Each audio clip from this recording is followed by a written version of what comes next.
നമ്മുടെ മുഖ്യമന്ത്രി സതീശൻ ഒരു സാമ്പത്തിക വിദഗ്ധനാണെന്ന് പലരും പറയുന്നുണ്ട്. പക്ഷേ ഈ അടുത്ത് അദ്ദേഹം നിയമസഭയിൽ നടത്തിയ ഒരു പ്രസംഗം കേട്ടപ്പോൾ ഇദ്ദേഹത്തിന് മാറിക്കൊണ്ടിരിക്കുന്ന സാമ്പത്തിക ശാസ്ത്രങ്ങൾ അറിയാമോ എന്ന് സംശയം തോന്നിപ്പോയി. ആ പ്രസംഗം ഞാൻ കേൾപ്പിച്ചു തരാം. അതിനു മുമ്പ് ആ പ്രസംഗത്തിൽ അദ്ദേഹം പറയുന്ന കാര്യം വളരെ സംക്ഷിപ്തമായിട്ട് പറഞ്ഞു കഴിഞ്ഞാൽ, കേരളത്തിൽ വരുന്ന അന്യസംസ്ഥാന തൊഴിലാളികൾ ഒരു റിവേഴ്സ് റെമിറ്റൻസ് നടത്തുന്നുണ്ട്. എന്ന് വെച്ചാൽ കേരളത്തിന്റെ സമ്പൽ വ്യവസ്ഥയിൽ ചെലവാക്കി പോകേണ്ട പൈസയാണ് അവർ ഇവിടുന്ന് കൊണ്ടുപോയിട്ട് ആസാമിലും ബംഗാളിലും അങ്ങനെ മറ്റുള്ള സംസ്ഥാനങ്ങളിലോട്ട് കൊണ്ടുപോകുന്നത്. അത് കേരളത്തിനെ സംബന്ധിച്ചിടത്തോളം ഒരു സാമ്പത്തിക നഷ്ടമാണ്, തീരാ നഷ്ടമാണ് എന്നാണ് ഇദ്ദേഹം പറയുന്നത്. പക്ഷേ ഇതിന്റെ logic is completely absurd. I think നിങ്ങൾ ആ പ്രസംഗത്തിന്റെ പ്രസക്ത ഭാഗങ്ങൾ കേൾക്കൂ. ഓരോന്നായിട്ട് ഞാൻ പറഞ്ഞുതരാം. റെമിറ്റൻസ് എക്കോണമിയെ പറ്റി നമ്മൾ എപ്പോഴും പറയാറുണ്ട്, അവിടെ നിങ്ങളോട് അയക്കുന്ന പണം. നമ്മൾ കേരളം ഇതുവരെ ഞങ്ങൾ പരിശോധിക്കാൻ പോവാണ്. റിവേഴ്സ് റെമിറ്റൻസ് ഉണ്ട് കേരളത്തിൽ. അത്ഭുതപ്പെടുത്തുന്ന തരത്തിൽ 40 ലക്ഷത്തിനും 50 ലക്ഷത്തിനും ഇടയിൽ ആളുകൾ ഇതര സംസ്ഥാനങ്ങളിൽ നിന്നൂടെ ജോലി ചെയ്യുന്നുണ്ട്. സർ, അവര് ആഴ്ചയിൽ ഒരു ദിവസം അവർക്ക് കൂലി കിട്ടുന്നത് ശനിയാഴ്ച.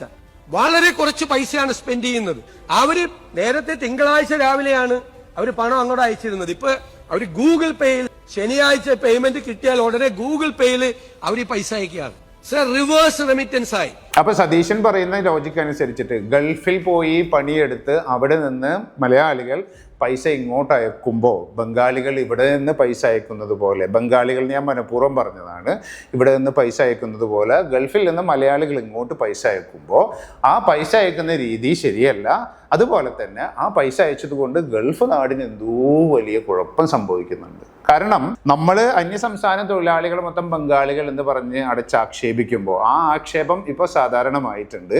അതേപോലെ തന്നെയാണ് ഞാനൊക്കെ ഗൾഫിലുള്ള സമയത്ത് മലയാളികളെയും ഇന്ത്യക്കാരെയും വിശേഷിപ്പിക്കാൻ അറബികൾ ഉപയോഗിച്ചിരുന്ന റേഷ്യൽ സ്ലറാണ് ഇൻഡി അല്ലെങ്കിൽ മലബാറി എന്ന് പറയുന്നത്. ചിലർ അതിൽ ഭയങ്കര അഭിമാനം പറയുമായിരുന്നു, പക്ഷേ ഇറ്റ്സ് എ റേഷ്യൽ സ്ലർ. ഞാനൊരു എമിറാത്തി ഫ്രണ്ടിന്റെ വീട്ടിൽ ഡിന്നറിന് പോയപ്പോൾ അവരുടെ മജ്ലിസിൽ ഇരിക്കുമ്പോൾ അവൻ പറഞ്ഞതെന്ന് വെച്ച് കഴിഞ്ഞാൽ, you are the first Indian to ever sit in my മജ്ലിസ്. അപ്പോൾ ഞാൻ പറഞ്ഞു, ഞാനത് വലിയ ബഹുമതിയാക്കി എടുക്കണം, എനിക്ക് അങ്ങനെ ബഹുമതിയുടെ ആവശ്യമില്ല, ഞാൻ വേണമെങ്കിൽ പോയിക്കോളാം എന്ന് പറഞ്ഞു. ദെൻ എവരിബഡി എല്ലാവരും എന്നെ ആശ്വസിപ്പിച്ചു. അപ്പോൾ അങ്ങനെ ഒരു അപ്പാർത്തൈഡ് നിലവിലിരിക്കുന്ന ഒരു രാജ്യത്ത് എന്തൊക്കെ പറഞ്ഞു കഴിഞ്ഞാലും ഇന്നത്തെ കാലത്ത് അഭിനവ അറബി മലയാളികൾ തന്തൂറായിട്ട് നടന്നു കഴിഞ്ഞാൽ അറബികളാവില്ല.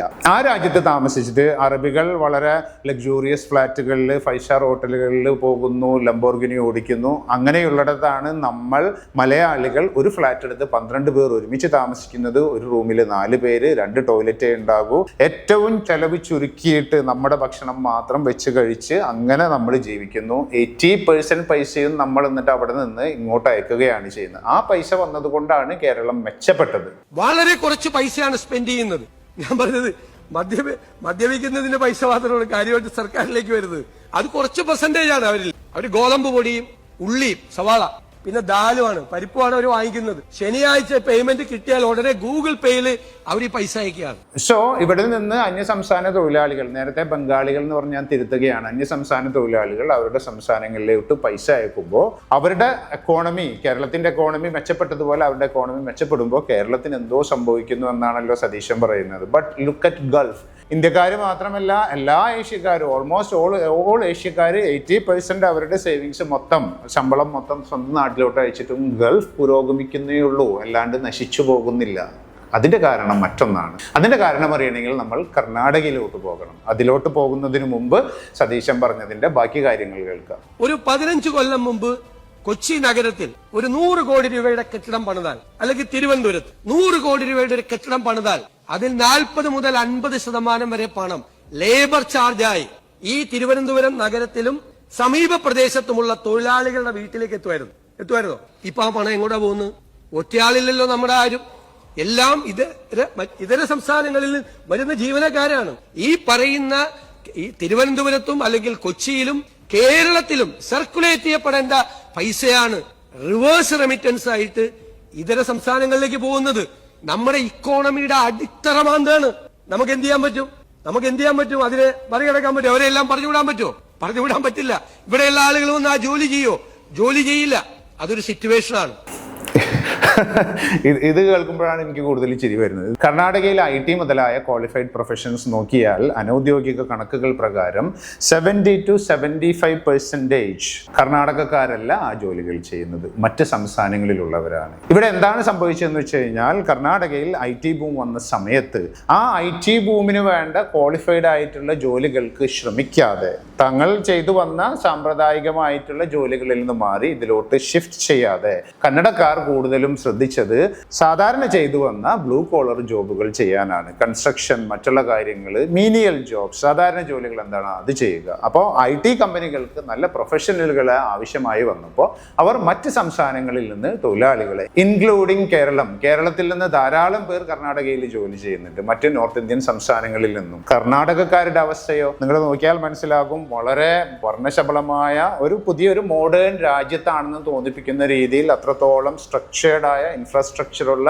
IT പാർക്കുകളിൽ, പോഷായ IT പാർക്കുകളിൽ പോയി കഴിഞ്ഞാൽ അവിടെ മെജോറിറ്റി നേരത്തെ പറഞ്ഞതുപോലെ മറ്റ് സംസ്ഥാനക്കാരായിരിക്കും. അതിന് ചുറ്റുമായിട്ട് കുറെ ഗലീസും ചെറിയ ചെറിയ വീടുകളും ഉണ്ടാകും. ഇതിൽ മെജോറിറ്റി കർണാടകക്കാരായിരിക്കും. So what happen here is, ബാംഗ്ലൂരിൽ തങ്ങളുടെ സംസ്ഥാനത്ത് ഒരു IT ബൂം, സാമ്പത്തിക ബൂം ഉണ്ടാകുമ്പോൾ അതിനനുസരിച്ച് കാലങ്ങളായി ശീലിച്ചു വന്ന ജോലികൾ വിട്ട് പുതിയ ജോലിയിലോട്ട് മാറാതെ ആ ബ്ലൂ കോളർ ജോലികളിൽ കടിച്ചു തൂങ്ങിക്കിടുന്നത് കൊണ്ടാണ് കർണാടകക്കാർ ശരിക്കും യഥാർത്ഥത്തിൽ പാർശ്വവൽക്കരിക്കപ്പെട്ടത്. സോ സതീശൻ പറയുന്നത് കേരളത്തിൽ എത്ര വലിയ സാമ്പത്തിക ബൂം ഉണ്ടായാലും അത് ഗൾഫിൽ നിന്ന് വരുന്നതാവട്ടെ, എവിടെ നിന്നോ റെമിറ്റൻസ് വഴി വരുന്നതാകട്ടെ, ആ സാമ്പത്തിക ബൂം ഉണ്ടാകുമ്പോഴും ഇവിടെ നിന്നൊരു പൈസ പുറത്തോട്ട് പോകരുത് എന്ന് വിചാരിച്ചിട്ട് നമ്മളെല്ലാവരും, മലയാളികളെല്ലാവരും ലേബർ പണി ചെയ്യണമെന്നാണ് സതീശൻ പറയുന്നത്. സെയിം ലോജിക്ക് വെച്ചിട്ട് നമുക്ക് ഗൾഫിനൊന്ന് കണ്ടു നോക്കാം. ഗൾഫിലെ ഓയിൽ ബൂം വരുന്നതിന് മുമ്പ് ദരിദ്ര നാരായണന്മാരായിരുന്നു ഗൾഫിലെ അറബികൾ. അപ്പോൾ ഓയിൽ ബൂം വന്നു കഴിഞ്ഞപ്പോൾ അവരുടെ ഗവൺമെന്റ് പറയുകയാണ്, നോ നോ നോ നോ, ഇന്ത്യക്കാരും ബംഗ്ലാദേശികളും ഫിലിപ്പീനികളും ഇവിടെ വന്നു കഴിഞ്ഞാൽ അവർ നമ്മളുടെ കൺസ്ട്രക്ഷൻ ജോബെല്ലാം കൊണ്ടുപോകും, ആ പൈസ നാട്ടിലോട്ട് കൊണ്ടുപോകും, പറ്റില്ല, നമ്മൾ തന്നെ കൺസ്ട്രക്ഷൻ ജോബ് ചെയ്യണമെന്ന് പറയുകയായിരുന്നുവെങ്കിൽ ഇന്ന് ഗൾഫിൽ ലംബോർഗീനിക്ക് പാഞ്ഞു നടക്കുന്ന അറബികൾ, നമ്മളെ എല്ലാവരും ഒരു അൺടോൾഡ് സ്ലേവ്സ് എന്നുള്ള രീതിയിൽ പെരുമാറുന്ന അറബികൾ ആരും തന്നെ ആ രീതിയിൽ എത്തില്ലായിരുന്നു. അവർ ഈ കോൺക്രീറ്റ് വർക്കും ചെയ്ത് നമ്മളെ ഏൽപ്പിക്കുന്ന കോൺക്രീറ്റ് പണിയും ചെയ്ത് നടക്കുമായിരുന്നു. സോ മലയാളിക്ക് മടിയാണ്, പണിയെടുക്കാൻ ബംഗാളിയെ കിട്ടൂ എന്ന് പറയുമ്പോൾ ചിലപ്പോൾ മലയാളിക്ക് ഇത്തരം പണികൾ ഇനി എടുക്കേണ്ട ആവശ്യമില്ലായിരിക്കാം. നമ്മുടെ നാട്ടിൽ എത്രയോ സംരംഭങ്ങൾ വരുന്നു, പുതിയ പുതിയ വ്യവസായ സ്ഥാപനങ്ങൾ വരുന്നു. മെയിൻലി ഗൾഫിലോട്ടും മറ്റുള്ള രാജ്യങ്ങളിലോട്ടും ഇഷ്ടംപോലെ ആളുകൾ പോകുന്നു, നല്ല അവസരങ്ങൾ തേടിയിട്ട്, നമ്മുടെ നാട്ടിൽ ഇല്ലാത്ത അവസരങ്ങൾ തേടി പോകുന്നു. അപ്പോൾ ആ ഒരു സാമ്പത്തിക ബൂം ഉണ്ടാകുമ്പോൾ എന്നിട്ട് ഈ നാടിനോടുള്ള ഒരു റൂട്ട്സ്, ആ കണക്ഷൻ വെച്ചിട്ട് ഇങ്ങോട്ട് പൈസ അയച്ചിട്ട് ഇവിടെ കൺസ്ട്രക്ഷൻ കാര്യങ്ങൾ ചെയ്യുമ്പോൾ അതും കൂടി മലയാളി ചെയ്യേണ്ട ആവശ്യമില്ലായിരിക്കാൻ. ചിലപ്പോൾ we could be much better than other States people. കാശ് കുറച്ച് നമുക്ക് പണിയെടുക്കുന്നുണ്ടാകാം, അതിലെന്താണ് പ്രശ്നം? ഇതിലാകെ ഒരു പ്രശ്നമേ ഉള്ളൂ, ഗൾഫിൽ പോയിട്ട് അന്യസംസ്ഥാന തൊഴിലാളികൾ നമ്മുടെ നാട്ടിൽ ചെയ്യുന്നത് പോലെ കുറ്റകൃത്യങ്ങളോ അല്പം തോന്നിവാസങ്ങളോ ചെയ്തു കഴിഞ്ഞാൽ നമ്മളുടനെ ജയിലിലാകും. ആ ഒരു പേടിയുള്ളത് കൊണ്ട് തന്നെ ഇന്ത്യക്കാരുടെ ജനസംഖ്യ ഗൾഫ് രാജ്യങ്ങളിൽ ആ രാജ്യങ്ങളിലെ ജനസംഖ്യയുടെ 50 ഇരട്ടി വന്നു കഴിഞ്ഞാലും ഒരുത്തൻ പോലും ഒരു പ്രശ്നം ഉണ്ടാക്കില്ല. അത്തരം കർശനമായ നിയമങ്ങളാണ് ഇവിടെ വേണ്ടത്. അതെങ്ങനെയാണ് ചെയ്യുക? കാരണം ഞാൻ ബാംഗ്ലൂർ പോയി ജോലി ചെയ്യുമ്പോൾ എനിക്കൊരു പ്രത്യേക വർക്ക് കാർഡോ എനിക്ക് മറ്റുള്ള സംഗതികളോ ഒന്നുമില്ല. ഞാൻ ആ സിസ്റ്റത്തിനോട് അഡാപ്റ്റ് ചെയ്തിട്ടാണ് ജോലി ചെയ്യുന്നത്. അപ്പം അതുപോലെ ഒരു സിസ്റ്റം ഇവിടെ നമ്മൾ ഉണ്ടാക്കി കഴിഞ്ഞാൽ ക്രമസമാധാനം, പീരിയോഡിക് ചെക്കിംഗ്, ഹെൽത്ത് മോണിറ്ററിങ്, അങ്ങനെയുള്ളൊരു സിസ്റ്റം, അത് എന്ത് സിസ്റ്റമാണെന്ന് എനിക്കറിയില്ല, അത് സർക്കാർ ഉണ്ടാക്കി കഴിഞ്ഞാൽ തീരാവുന്ന പ്രശ്നമേ ഉള്ളൂ, അതിഥി തൊഴിലാളികളെ നിയന്ത്രിക്കുക എന്നുള്ളത്. പക്ഷെ സതീശൻ എന്തെല്ലാം പറഞ്ഞു കഴിഞ്ഞാലും ദിസ് ഈസ് എ ട്രെൻഡ്. ഒരു ട്രെൻഡ് മാത്രമല്ല, കേരളത്തിന്റെ പുതിയ നോം കൂടിയാണ് അന്യസംസ്ഥാന തൊഴിലാളികൾ. എൻ്റെ വീടിനടുത്തുള്ള ഗ്രാമപ്രദേശത്തുള്ള ഒരു കടയിൽ പോയി കഴിഞ്ഞാലും അവിടെ സാധനങ്ങൾ എടുത്തുകൊണ്ട് സവാള വേണോ ചേട്ടാ എന്ന് ചോദിക്കുന്നത് അന്യസംസ്ഥാന തൊഴിലാളികളായിരിക്കും.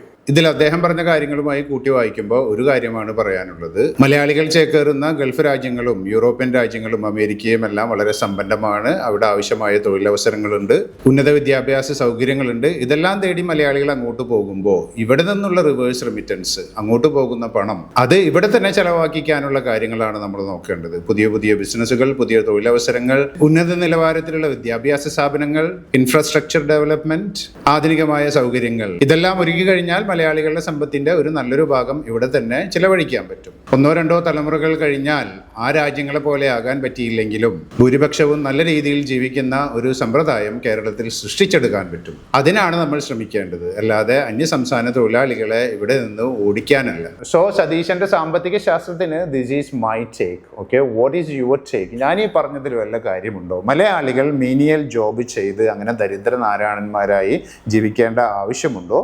അതോ മറ്റ് സംസ്ഥാന തൊഴിലാളികൾ അത്തരം ജോലികൾ ചെയ്യുമ്പോൾ കിട്ടുന്ന ഗ്യാപ്പിൽ നമ്മൾക്ക് കൂടുതൽ നല്ല കാര്യങ്ങൾ ചെയ്യാം? ഞാനെപ്പോഴും ആലോചിക്കുന്ന ഒരു കാര്യമാണ്, 2 പേര് ഉദ്യോഗസ്ഥരായിരിക്കുന്ന ഒരു വീട്ടിൽ ആ 2 പേരും കഷ്ടപ്പെട്ട് ഫുഡ് ഉണ്ടാക്കി വീട് ക്ലീൻ ചെയ്ത് അങ്ങനെ ജീവിതം തമ്പോറാക്കുന്നതിന് പകരം ഒരു 10,000 രൂപ കൊടുത്ത ഒരാളെ വെച്ച് കഴിഞ്ഞാൽ യു ആർ ഫ്രീ.